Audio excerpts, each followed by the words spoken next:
یہ وہی شیخ عبد القادر جیلانی تھے جو اللہ کی مرضی سے کھانا کھاتے ہیں، قسم دے دے کہ کھلاتا ہے پلاتا ہے تجھے پیارا اللہ تیرا، چاہنے والا تیرا۔ پوچھنا چاہتا ہوں آپ لوگوں سے ہماری حیثیت کیا ہے؟ ہمیں پیر صاحب آئے، فلاں صاحب آئے، انہوں نے جنت کا ہمیں ٹکٹ دے دیا، تو جب ہم جنتی بن گئے تو اب کیوں بھائی کسی کے دل میں خوف رہے گا؟ جب پیر صاحب نے اپنے پیسوں کی وجہ سے آخرت کا خوف ہی نکال دیا۔ میں آپ سب سے پوچھنا چاہتا ہوں جب تھیٹر کے اندر مسلمان لڑکیاں برقعے والی جب فلم چھوٹے تو اس میں نظر آنے لگے تو پھر اس قوم اب ترقی نہیں کرنی، اس قوم کو یہ تو بربادی کی طرف جا رہی۔ ہاں جب مسلمان لڑکیاں تھیٹروں سے باہر آنے لگے، مسلمان بچیاں شادیوں میں سروں پہ دوپٹہ رکھنے کا فیشن ہو جائے نہ رکھنے کا، یعنی ان کا ننگا سر ہے یہی فیشن ہے، اور اس کا باپ بھائی سب وہیں کھڑا ہو، حیا اٹھ گئی ہمارے قوم سے۔ میرے اور آپ کے گھر کی بیٹیاں ہیں، وہ جنگل کی نہیں ہیں، یہ بھی بیٹیاں ہیں جنہوں نے اپنے جسموں پہ فٹنگ کے لباس ایسے پہنے ہیں معاذ اللہ کہ نبی پاک فرماتے ہیں آخری زمانے کی عورتیں کپڑے پہننے کے باوجود بغیر کپڑوں کے نظر آئیں گی۔ یہ وہی عورتیں ہیں جو شادیوں میں بے پردہ ہیں۔ اور سنو میری بات، یہ عورتیں ہیں، انہیں دین نہیں سمجھا، انہوں نے دین نہیں سمجھا، انہوں نے اسلام نہیں سمجھا، یہ قیامت کے دن کیا جواب دیں گی؟ مگر سنو، میں سید ہوں، مگر یہ تقریر ہر جلسے میں کرتا ہوں، یہ بات کہتا ہوں، یہاں بھی کہہ رہا ہوں، میں نے وصیت کی ہے جب میں مر جاؤں اور اگر فلسطین کی لڑکیوں میں سے کسی ایک کا جوتا مجھے مل جائے تو میری قبر میں میرے دفن کے پہلے میرے سینے پہ وہ جوتا رکھ دینا لوگ، تاکہ کیوں؟ اس وجہ سے میں گنہگار ہوں، اللہ اگر کرم کرے تو اس جوتے کی برکتوں سے مجھے بخش دے گا۔ کون جوتا؟ وہ بچیاں جنہوں نے یہ بیان دے کے دنیا سے گئی ہیں۔ ہم جب رات کو سوتے ہیں، فلسطین کی بچیاں تو پھر برقع اوڑھتے ہیں، پھر اس کے بعد سوتے ہیں، قرآن پڑھتے ہیں، پھر برقع اوڑھ کے سو جاتے ہیں۔ کہ برقع اوڑھ کے تو کوئی نہیں سوتا، کہ ہم سوتے ہیں۔ کیوں؟ کہ اس وجہ سے کہ جب بم گرتے ہیں تو گھر صبح کو ملبے بن جاتے ہیں گھر کے، اور لاشیں نکلتی ہیں گھر کے اندر سے، تو ہم یہ سوچ کے برقع اوڑھ کے سوتے ہیں کہ جب ہماری لاشیں صبح کو نکلیں تو پردے میں ہونی چاہیے، بے پردہ نہیں ہونی چاہیے، تاکہ قیامت کے دن اللہ کے رسول سے ملاقات ہو تو ہم عرض کر دیں ہمارے بچے بھوکے مر گئے، بھوک سے تڑپ تڑپ کے مر گئے، ہمارے مردوں کو کفن نہیں ملا، سارے ہی مر گئے، مگر یا رسول اللہ ہم نے دین نہیں چھوڑا، ہم نے پردہ نہیں چھوڑا۔ 10 لاکھ 11 لاکھ لڑکیاں ہندوستان کی اسلام چھوڑ کے غیر مسلموں کے، وہ اسلام سمجھی نہیں تھی میرے بھائیوں، سمجھی نہیں تھی، ورنہ ایک بھی ایسی رپورٹ نہیں بتا سکتے کہ فلسطین کی ایک بچی نے یہودیوں کا ہاتھ پکڑ کے کہا ہو کہ مجھے جان بچا لے میری، ان سب نے جان دے دی، ان کی لاشیں اٹھ گئیں۔ کل قیامت کے دن میری بہنیں بھی ہوں گی، میں تو ایک اذان پڑھنے والا ہوں، میں کوئی نمازی تو نہیں بلا سکتا، میں مؤذن ہوں۔ اپنی بہنوں سے، بیٹیوں سے اگر یہ آج توبہ کریں گی بے پردگی سے، نماز نہ پڑھنے سے، یعنی نماز کی پابندی شروع کریں گی، تو میں جنت البقیع میں جب جاؤں گا مدینہ شریف تو میری بہنیں اگر یہ ارادہ کریں تو مجھے بتا دیں، میں ان کا سلام حضور کی بیٹی کی بارگاہ میں کہوں گا، اور کہوں گا اے خاتون جنت، اے حسین کی والدہ، ابھی آپ کی ماننے والی بہت ہیں دنیا میں، ابھی ان فیشن کی، ان بے حیا عورتوں سے دور رہنے والی بہت ہیں، ابھی اللہ کا شکر ہے ایک شادی ہماری ہے، ایک حضور کی بیٹی کی بھی شادی ہوئی ہے۔ حضرت علی کہتے ہیں میری بیوی میرے روم میں ہیں، میں انہیں دیکھ کے رو رہا ہوں، شادی کا پہلے دن ہے، وہ مجھے دیکھ کے کہتی ہیں آپ روتے کیوں ہیں؟ کہ آپ کو یہ شادی سے کوئی پر مسئلہ تھا؟ کہا نہیں نہیں، یہ تو میرا نصیب ہے کہ آپ میرے نکاح میں آئی ہیں۔ کہا پھر روتے کیوں ہیں؟ اس وجہ سے کہ دلہن بنتی ہے جب کوئی لڑکی تو اس کے دل میں ارمان ہوتا ہے کہ جب میں دلہن بنوں گی تو کچھ جوڑی کپڑے نئے پہنوں گی، کچھ زیور بھی پہنوں گی، مگر دیکھ رہا ہوں آپ کی سادگی پر اور حضور کی تربیت پر کہ آپ کے چہرے پہ نہ کوئی شکن ہے، نہ آپ کی زبان پہ کوئی شکوہ ہے، اور آپ نے جو کپڑے پہنے ہیں وہ دلہن بنتے وقت اس میں 17 پیمد لگے ہیں، یہ 17 پیمد کی چادر اوڑھ کے آپ دلہن بن کے آئی ہیں۔ بس یہی سوچ کے رو رہا ہوں کہ حضور کی بیٹی کتنی بلند ہیں، اللہ کے رسول کی بیٹی آگے بڑھی، عظیم باپ کی عظیم بیٹی، ہاتھ پکڑ کے کہا اے میرے سرتاج آپ دل تھوڑا نہ کریں، میرے ابا نے فرمایا تھا فاطمہ اللہ کپڑوں سے راضی نہیں ہوتا، اللہ تو سجدوں سے راضی ہوتا ہے، سجدوں سے راضی ہوتا ہے۔ بہنیں میری، بیٹیاں میری، کل جواب دیں گی قیامت کے دن، اور آپ بھی دو گے اور میں بھی دوں گا، سب دیں گے۔ امام حسین قیامت کے دن یہ پوچھیں گے ضرور کہ میں نے تو پوری امت بچائی تھی، تو اپنی بیٹی نہ بچا سکا، تو اپنی بہن نہ بچا سکا، تو اپنے بچے کو نہ بچا سکا۔ حسین کے نعرے لگانا آسان ہے، مگر اپنی اولاد کو حسینی بنانا مشکل ہے، اس کے لیے محنت لگتی ہے، اس کے لیے گھروں میں آپ کو عبادتیں کرنی پڑیں گی۔ میرے بھائیوں، آج ہمارے گھروں سے قرآن نکل گیا۔ بولو کیا نکلا؟ جلدی بولو کیا نکلا؟ قرآن نکل گیا۔ قرآن کی جگہ سیدہ ام سلمہ فرماتی ہیں ہم نے دیکھا مدینے کی اور عورتیں اپنے بچوں کو جب سلاتی تھیں تو لوریاں سناتی تھیں، مگر مدینے کی ایک ہی خاتون تھی جس نے اپنے بچوں کو کبھی لوری نہیں سنائی، جب بھی سنایا قرآن سنایا۔ آج تعویذ لکھنے والوں کے کام کتنے اچھے چل رہے ہیں، کیوں؟ چونکہ بے وقوفوں کی تعداد زیادہ ہے، عقل مندوں کی کم ہیں۔ وہ تعویذ برکت کے لکھ رہا ہے جس کے خود میں گھر میں خود برکت کے لالے پڑے ہوئے ہیں، اس نے برکت کے تعویذ لکھنے میری بہنوں کو بے وقوف بنانا شروع کر دیا۔ یہ بتاؤ کیا قرآن کی جگہ کوئی لے سکتا ہے؟ ہمارے گھروں میں قرآن روحانی شفا، جسمانی شفا، بیماروں کی شفا، آخرت قرآن سے بہتر ہوگی۔ قرآن پڑھنے والے کو تو آخرت ملے گی۔ اللہ کے رسول فرماتے ہیں اللہ کو سب سے زیادہ پیاری جو آواز لگتی ہے وہ قرآن پڑھنے والے کی لگتی ہے۔ آج قرآن پڑھے لکھے ہو آپ، اور دو دن ایک ہفتہ گزر گیا، فیس بک 3 گھنٹہ دیکھ لیتے ہو، قرآن ایک سپارہ نہیں پڑھ پاتے، اس کا مطلب کیا ہے؟ تمہارا دل برباد ہو گیا، تم توبہ کر لو ورنہ بڑی بری آخرت تمہاری ہونے والی ہے۔ اسے مذاق نہ سمجھو۔ اپنے موبائلوں کو 3 گھنٹے دیکھ لیتے ہو اور قرآن تمہارے گھروں سے، میرے گھر سے نکل گیا۔ قرآن کس کی شفا ہے معلوم ہے آپ کو؟ ابن عباس کہتے ہیں کوئی روح کی ایسی بیماری نہیں جس کی شفا قرآن میں نہ ہو، اور کوئی ایسی بدن کی بیماری بھی نہیں ہے جس کی شفا اللہ نے قرآن میں۔ بے شک بے شک، زندہ باد زندہ باد، بہت خوب، ماشاءاللہ، ایمان تر، واہ واہ۔ پہلے الحمدللہ ہمارے گھروں میں قرآن پڑھے جاتے تھے، پڑھتی تھیں خواتین۔ ایک خاتون ہے، اس کا ذکر کرتا ہوں۔ جب ہندوستان تقسیم نہیں ہوا تھا تو ایک غیر مسلم لڑکی تھی، مسلمان لڑکی کے پاس وہ دوستی تھی اس کی، تو آتی تھی۔ اس نے دیکھا کہ وہ جب قرآن پڑھتی ہے، وہ کچھ پڑھتی ہے تو پہلے ہاتھ دھوتی ہے، وضو اس کو نہیں پتا تھا، تو کہنے لگی یہ کون سی کتاب پڑھتی ہو تم، پہلے یہ ہاتھ پیر دھوتی ہو؟ کہ یہ اللہ کا قرآن ہے۔ کہا مجھے پڑھا دو گی؟ کہ میری امی سے پوچھو۔ تو کہا آپ مجھے پڑھا دیں گی؟ اس کی والدہ نے کہا بیٹی وعدہ کر کہ قرآن پڑھے گی تو بتائے گی کسی کو نہیں۔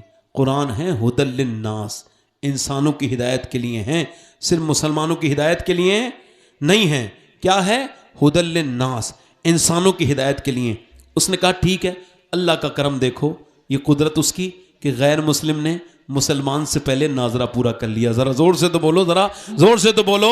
اس کے بعد یہ قرآن کا فیضان ہے اس پر۔ اس کے بعد اس نے کہا تیرا ارادہ؟ کہ میں تو حفظ کروں گی قرآن کو۔ کہا ٹھیک ہے، اچھا غیر مسلم نے مسلمان سے پہلے قرآن حفظ کر لیا۔ یہ قرآن کا جو ہے وہ ایک عجیب مسئلہ ہے کہ قرآن غیروں کے گھروں میں دل میں بھی جو ہے وہ اللہ کے بندوں کے گھر، چاہے وہ غیر ہوں، ان کے دلوں میں بھی وہ اثر کرتا ہے۔ اس نے کب حافظہ کیا پتہ ہی نہیں چلا، کب وہ مسلمان ہو گئی۔ اب اندر ہی اندر مسلمان ہیں، شادی کا دن آ گیا، شادی کا رشتہ آیا تو آئی، آ کے اپنی ملانی کے پاس رونے لگی میں کیا کروں، میرا رشتہ ہو گیا، اگر میں بتا دوں میں مسلمان ہوں تو مجھے کاٹ دیں گے، مار دیں گے، اور اگر میں نہیں بتاؤں گی تو پھر میرا برداشت نہیں کر سکتی، اسلام نہیں چھوڑوں گی، میرا جہاں سے رشتہ ہوا ہے وہ بڑا کٹر دشمن ہے مسلمانوں کا، میں کیا کروں۔ جب وہ بہت روئی، مل کے تڑپ تڑپ کے, تو اس نے قرآن اٹھایا اس کی ملانی نے اور کہا روتی کیوں ہے, آنسو پوچھ, تو جس کا قرآن پڑھتی ہے یہ قرآن تیرے لیے کافی ہو جائے گا, جا لے اس کے بابا بابا نعرہ تکبیر, نعرہ قرآن لے کے چلی گئی. کیا بات ہے حضرت. پہلے آپ نے دیکھا تھا, آپ نہیں ہے, لڑکی کو جب رخصت کرتے تھے قرآن سینے سے لگا کے دیتے تھے. اب تو انہوں موبائلوں سے فرصت نہیں, ڈانس سے فرصت نہیں, انہیں میک اپ سے فرصت نہیں, قرآن ساتھ میں دے رہے ہیں, مطلب یہ جو آ رہی ہے یہ قرآن پڑھنے والی ہے. اب تو قرآن جس میں پہلی دلہن آ کے قرآن پڑھ دے, اب تو قرآن اٹھ گیا. اب سنو, اب اس کی جب شادی ہوئی تو 10 سال گزر گئے, وہ چھپ چھپ کے قرآن پڑھتی تھی. بچے ہو گئے اس کے 2-3, شادی ہو گئی اس کی, 2-3 بچے ہو گئے. اس کا آدمی بیمار رہنے لگا. ایک دن چیک اپ ہوا, رونے لگا. گھر آ کے, کیوں روتے ہو؟ کہ تم بدوا ہو جاؤ گی, میرے بچے جو اناتھ ہو جائیں گے. کہ کیا ہوا؟ کہ مجھے کینسر ہے, ڈاکٹر نے کہا ہے آخری سٹیج ہے, اب میں بچوں گا نہیں. بڑا مالدار انسان تھا, علاج بہت کرایا, بعد میں آخر میں بیوی کو بتایا, رونے لگا. اور جب کینسر ڈکلیئر ہوتا ہے تو بندہ جیتے جی مر جاتا ہے. اللہ تعالیٰ اس مرض سے بچائے. اس کے لیے بہتر بات یہ ہے کہ آپ ایک ہفتے میں کم سے کم 3 روزے رکھ لیا کریں. اللہ تعالیٰ اس کی برکتیں آپ کو عطا کرے گا. اللہ کے رسول نے 3 روزے کے لیے فرمایا نا, 12, 13, 14 ایسے روزے حضور نے فرمائے. اس کے لیے ضروری ہے. سنو, اب وہ بیمار رونے لگا نا, تو بی بی آگے بڑھ کے بولی, اگر آپ میری بات مانو تو پھر میں آپ کو علاج کر سکتی ہوں آپ کا. تو اس نے کہا علاج کہاں؟ کہ سارے ڈاکٹروں نے منع کر دیا. کہ میں جس ڈاکٹر کو جانتی ہوں نا, جب سارے ڈاکٹر ہاتھ اٹھا لیتے ہیں تب وہ اپنا علاج شروع کرتا ہے.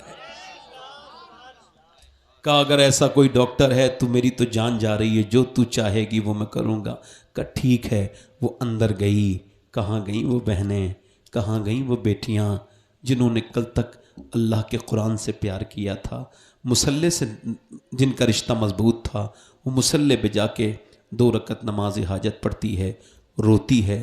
اور پھر وہ اسے خبر تھی کہ اس کی ملانی جب کوئی بیمار آتا تھا تو سورہ فاتحہ پڑھ کے دم کرتی تھی.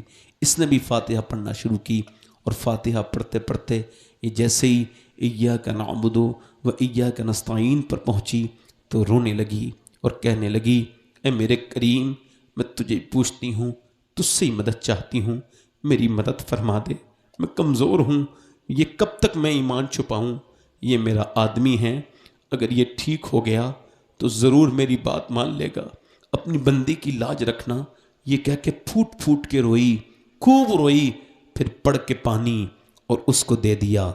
1 دن 2 دن 3 دن, ڈاکٹر نے کہا تھا 2 مہینے کا ہے, مگر 2 مہینے گزر گئے, 3 مہینے گزر گئے, 4 مہینے گزر گئے, 6 مہینے گزر گئے, 1 سال گزر گیا, چیک اپ کرانے نہیں گیا, ایسا بھول گیا. پھر اس کے بعد ڈاکٹر کے پاس گیا, ڈاکٹر نے چیک اپ کر کے کہا کون سے کس سے علاج کرایا؟ کہ کیا ہوا؟ کہ ایسا لگتا ہے تیرے جسم میں کوئی کبھی کینسر تھا ہی نہیں, یہ بتا تو نے علاج کس سے کرایا ہے؟ واپس اپنی بیوی کے پاس پہنچا, جا کے مسکرات بھی رہے, رو بھی رہے. کہ کیا ہوا؟ کہ بس بتاؤ تم نے کیسے علاج کیا ہے, آج بتاؤ کون سی دوا کا استعمال کیا ہے. کہ کیا ہوا؟ کہ ڈاکٹر کہتا ہے میرا جسم ایسا ہے جیسے کبھی کوئی بیماری میرے جسم میں تھی نہیں, تم نے کس سے علاج کیا ہے؟ عورت رونے لگی, کہنے لگی اگر تم کو برا لگے تو برا لگنے دو, تم جس سے اسلام سے نفرت کرتے ہو, میں ہوں مسلمان عورت, تمہارے گھر میں دل پہ پتھر رہ کے رہ رہی تھی, میں جس قرآن کو مانتی ہوں اسی قرآن کو پڑھ پڑھ کے تیرے اوپر دم کیا ہے. وہ آدمی آگے بڑھ کے بولا جب میں قرآن والے کو مانتا نہیں تھا تب تک اس نے مجھے زندگی واپس دے دی, جب میں مانوں گا تو وہ میرے ساتھ کون سا معاملہ کرے گا؟ یہ بولا مجھے کلمہ پڑھا کے مسلمان کر دو. بس میری بات ختم ہو رہی ہے, مجھے چونکہ لمبا سفر کرنا ہے, ایک دم دلی پہنچنا ہے, بس بات آپ سے جو کہہ رہا ہوں وہ سن لو. دیکھو نوجوانوں, غوث العظم نے فرمایا سب سے بڑی پاکیزگی نگاہ کی پاکیزگی ہے, اور سیدنا اعلی حضرت فرماتے ہیں کہ نیک وہ ہے جو تنہائیوں میں نیک ہے. ایک عورت ہے موسیٰ علیہ السلام کے زمانے میں، آخری بات ہے، 5 منٹ سے بھی کم میں ختم کروں گا، مگر ہچکی بغیر لیے سننا، بغیر سانس لیے دھیان سے سننا، زیست کی آخری ہچکی ہے، غور سے سن، زندگی بھر کا خلاصہ اسی آواز میں ہے۔ وہ عورت جو ہے نا اتنی حسین ہے، کوئی ایسا مالدار بچہ نہیں ہے، بگڑ گئی ہے جو اس کے پاس گیا نہ ہو، پیسہ نہ خرچ کیا ہو، اس نے بڑا محل بنایا، پھر یہ پروگرام اپنا کر لیا، یہ پروگرام بنا لیا، دن میں لوگوں کو جو ہے وہ بک کرتی تھی، ان کے بیانے لیتی تھی، پیسے لیتی تھی، اور ایک رات فلاں کو آنا، فلاں کو آنا، فلاں رات کو آنا لکھ کے، ایک دن اس کے دروازے میں دلہن بنی بیٹھی ہے، خوبصورتی کے ساتھ ایک نیک آدمی گزر کے جا رہا ہے، اس کی نظر پڑی، وہ بھی بہک گیا، اس کے دل میں بھی ایک فتنہ پیدا کر دیا، یہ فتنہ ہے نا۔ اب سنیں، حضرت مجد الفسانی شیخ سرہندی فرماتے ہیں، یہ نگاہوں سے شروع ہوتا ہے زنا، آنکھیں دیکھتی ہیں، دل پسند کرتا ہے، شرمگاہ اس فعل بد کو کر جاتی ہے، یہ آنکھوں سے شروع ہوتا ہے۔ آنکھوں کی حفاظت کرنا نوجوانوں۔ اب وہ 1 مہینے تک دعا کرتا رہا، یا اللہ بچا لے اس عورت سے، مگر خیال نہ گیا، اللہ کی مشیت یہ ہے، حکمت کہ وہ پھر گیا، سب کچھ بیچ کے جھونپڑی اپڑی، بولا یہ پیسے لے لو اور بتاؤ مجھے کون سے دن آنا ہے، اس نے بتا دیا۔ اب یہ اسی دن گیا، وہ کمرے میں تیار ہو بیٹھی ہے، بالکل جو ہے وہ سجی ہوئی، عطر لگا ہوا، یہ آگے گیا، بات چیت کی، تھوڑی دیر اس کو تبادلہ خیال کرنے کے بعد پھر اس نے اپنا ہاتھ آگے بڑھایا، ہاتھ آگے بڑھائے، ٹچ نہیں ہوا ہے، کانپنے لگا، پسینے آ گئے، اے کیا ہوا؟ میری طبیعت بگڑ رہی ہے، جا رہا ہوں۔ کیوں؟ یہاں تو طبیعت بگڑنے والوں کی ٹھیک ہو جاتی ہے، صحیح بتا کیوں جا رہا ہے؟ کہ صحیح سننا چاہتی ہے؟ کہاں؟ کہ صحیح بات یہ ہے کہ جب میں رات کو سجدہ کرتا ہوں تب بھی اللہ مجھے دیکھتا ہے، اور جب میں تیرا جسم سے کھیلنے آیا ہوں تو پھر میرا اللہ مجھے دیکھ رہا ہے، تو میں اپنے رب کے سے شرم کرتا ہوں، میں یہ برا کام نہیں کر سکتا، مجھے اللہ سے ڈر لگتا ہے کہ میرا مالک مجھے دیکھ رہا ہے۔ یہ کہہ کے وہ سسکتا ہوا، روتا ہوا لوٹا۔ اللہ اکبر، اللہ ہجوم غم میں بھی توہین ضبط غم نہ ہوئی، ہم اس احتیاط سے روئے کہ آنکھ نم نہ ہوئی، چلا گیا اس کے دل میں مگر یہ بیج بو گیا توبہ کے۔ عرض کرنے لگی مالک ایک رات آیا تھا، ہاتھ تک نہیں لگایا تیرے بندے نے، اور تجھ سے کتنا ڈرتا ہے، اور میں کتنی بڑی پاپن ہوں۔ کسی نے کہا جا موسیٰ علیہ السلام وہاں ہیں، ان سے جا کے کہہ وہ تیرے لیے دعا کریں گے۔ موسیٰ علیہ السلام کے پاس خبر پہنچی، بیچ مجمع میں کسی نے اس عورت کا نام لے دیا، آپ نے بھگاؤ اسے، میں اس سے بات نہیں کروں گا، کیونکہ وہ بدنام عورت تھی، آپ نے ایسے کہہ دیا، وہ بے وقوف آدمی تھا، ہلکے سے بات کہنی چاہیے تھی، وہ چلی گئی، دروازہ بند کیا اور جا کے بولی مالک موسیٰ نے تو بھگا دیا، مگر یہ عرض کرتی ہے اگر تو بھگائے گا تو پھر میں کہاں جاؤں گی، زمیں بھی خدا کی، زماں بھی خدا کا، مکین و مکان لا مکان بھی خدا کا، گناہگار بندے کہاں جا سکیں گے خدا کی خدائی سے باہر نکل کے۔ رو کے کہنے لگی مالک اگر میرے جیسی گنہگار عورت دنیا میں کوئی نہیں ہے تو تیرے جیسا کریم بھی تو کوئی نہیں ہے۔ مالک میں مانتی ہوں میں نے پاپ بہت کیے ہیں، مگر اگر میرے گناہ بڑھ گئے ہیں تو کیا تیری رحمتوں سے بھی زیادہ بڑھ گئے ہیں؟ یہ کہہ کے پھوٹ پھوٹ کے سسک کے روئی، بلک کے روئی، خوف سے روئی، اتنا روئی کہ اس کی جو ہے وہ حالت بگڑنے لگی۔ دروازے پہ دستک ہوئی، جیسی دروازے پہ دستک ہوئی نہیں کھولوں گی، کیا پتہ کوئی گاہک آیا ہوگا، پھر دروازے پہ دستک ہوئی، اس نے ڈر کے کھولا، توڑ نہ دے دروازہ، جیسی دروازہ کھولا سامنے حضرت سیدنا موسیٰ علیہ السلام کھڑے تھے۔ آپ کیوں آئے ہیں؟ آپ نے تو مجھے بھگا دیا تھا۔ حضرت موسیٰ نے فرمایا سن، ابھی مجھے کیا خبر تھی، ابھی اللہ نے جبرائیل کو بھیجا ہے اور فرمایا جا جا جا میری بندی سے کہنا، موسیٰ سے کہو وہ میری بندی سے کہے کہ وہ اب رونا بند کر دے، اس کے رب نے اس کے گناہ معاف کر دیے ہیں، اسے بالکل معاف کر دیا ہے، اس کے آنسوؤں کو قبول کر لیا ہے۔ کہنے لگی اتنی جلدی؟ 1000 زمانے کی پاپن ہوں میں، بدکاریوں کی میں نے دکان کھول رکھی ہے، کیا اللہ مجھے اتنی جلدی معاف کرے گا؟ موسیٰ علیہ السلام نے فرمایا ہاں، وہ فرماتا ہے میرا بندہ کتنا ہی گنہگار ہو بس اتنا رو لے کہ اس کی آنکھ کے آنسو ڈھلک کے میرے گال تک آ جائیں، میں سارا معاف کر دوں گا۔ کبھی دولت کے غم میں روئے ہو، کبھی اولاد کے غم میں روئے ہو، کبھی سجدے میں رو کے دیکھا، کبھی توبہ کی؟ اگر زندگی کا سکون چاہتے ہو